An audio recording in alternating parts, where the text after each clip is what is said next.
And now it's time for lefties losing it, starting with the bewildering bishop who turned Donald Trump's church service into, well, an exorcism. And luckily, it's given us plenty of content at the same time.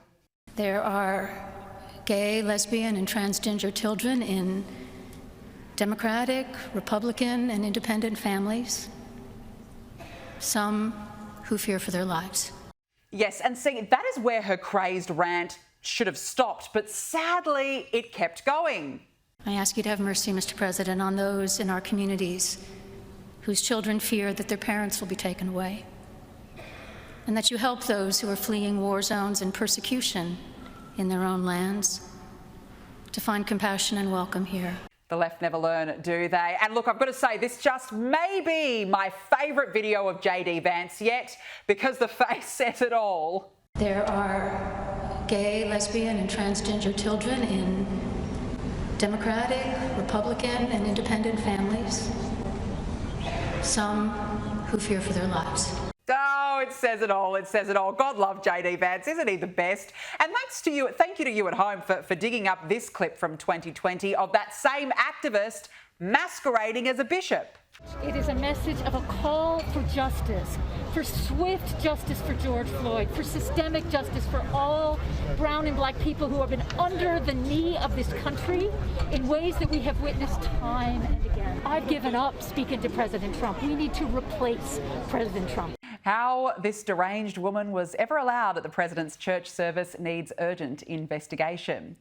Now to Democrat nitwit activist Harry Sisson, who is freaking out over the president's inauguration speech. He attacked people of color. He attacked LGBTQ plus Americans. He attacked average everyday Americans when he talked about putting his tariffs in, which are just going to raise costs for every single one of us. He ranted up there about being politically persecuted when in reality, he is a convicted felon. They're so tiresome, aren't they? It is over. It is over. Move on. And this is coming from the same guy who struggles with such a basic question on human biology. Do you think there should be more than two genders in America?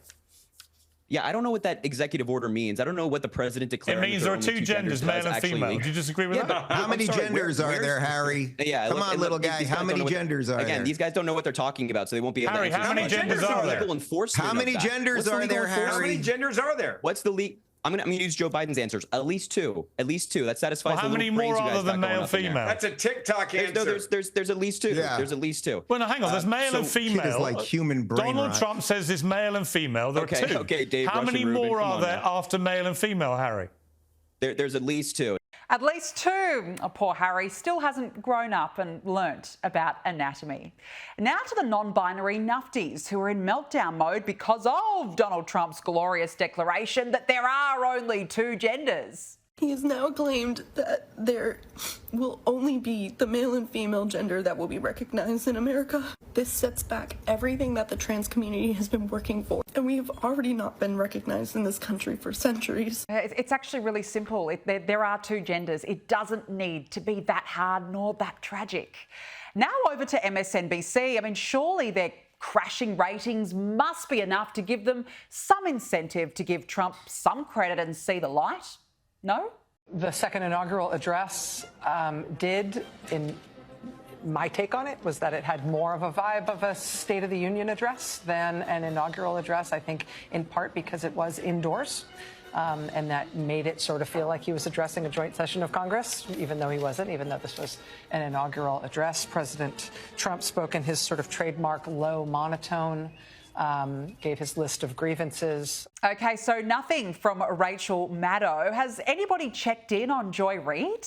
The promises on the table are 200 some odd executive actions, an attempt to get rid of birthright citizenship, an attempt to do mass deportation, which we thought was being threatened on the state of Illinois and the city of Chicago, apparently, which said, yeah, you can't come here and do that. And maybe they backed down. We're talking about an attempt to portray this peaceful transition of power with people who were convicted in the insurrection attempt. No, OK, Joy retains her title as the chief loon. Anybody else at MSNBC with some sanity?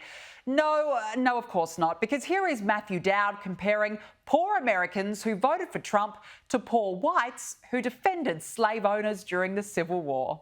The powerful people are trying to segment off the white working class who are getting no benefit from this and will suffer in the Trump presidency. But the same thing is repeating itself in our country again. Now to the lefty hysteria over Elon Musk's gesture at the inauguration, which the depraved are obsessed with calling a Nazi salute. And I just want to say thank you for making it happen. Thank you.